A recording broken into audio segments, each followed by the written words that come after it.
जय श्री विष्णु। श्रीमद् सुख सागर अध्याय 15। नारद जी द्वारा गृहस्थ आश्रम के गुणों को बखान करना। मुनि नारद जी बोले, हे राजन, प्रत्येक गृहस्थी को देवता और पितरों के नाम पर यज्ञ करना चाहिए। श्राद्ध आदि में विद्वान और धर्मात्मा ब्राह्मणों को भोजन कराना चाहिए, क्योंकि जिस तरह श्रेष्ठ भूमि में बीज डालने पर वह बड़ा होकर फलता फूलता है, उसी तरह सुपात्र को दिया हुआ दान भी अक्षय फल देने वाला होता है।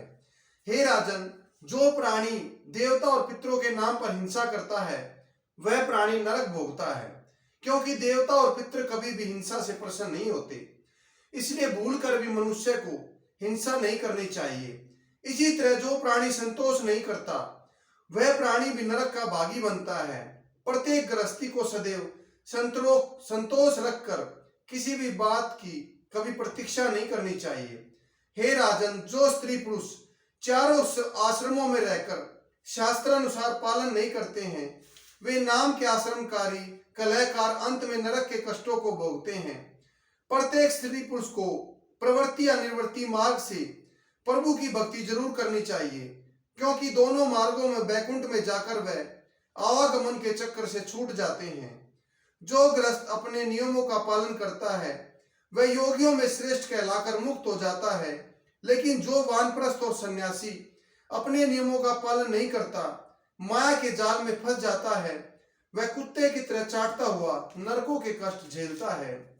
हे राजन, नरक के महान कष्टों से बचने के लिए घोड़े रूपी चंचल मन को अपने वश में रखकर भोगों की ओर नहीं लगाना चाहिए, क्योंकि यह संसारी माया के चक्रव्यूह में पड़कर अनेक प्रकार की योनियों में जन्म धारण करने के लिए मनुष्य को मजबूर कर देता है।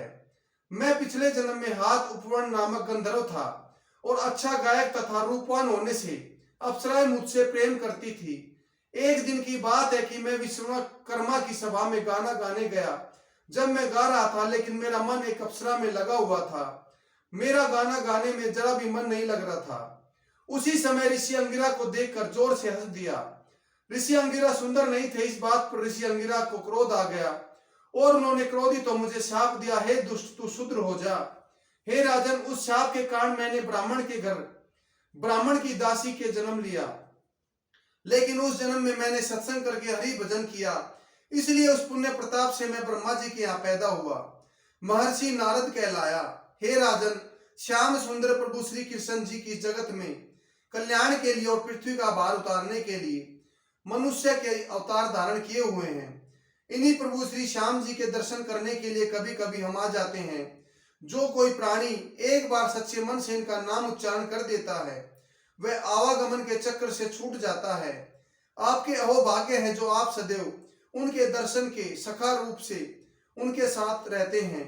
श्री सुखदेव बोले, हे राजन, मुनि नारद जी के मुख से वचन सुनकर राजा युधिष्ठिर और अर्जुन आदि पांचों भाइयों ने मुनि नारद जी व प्रभु श्री कृष्ण का पूजन किया।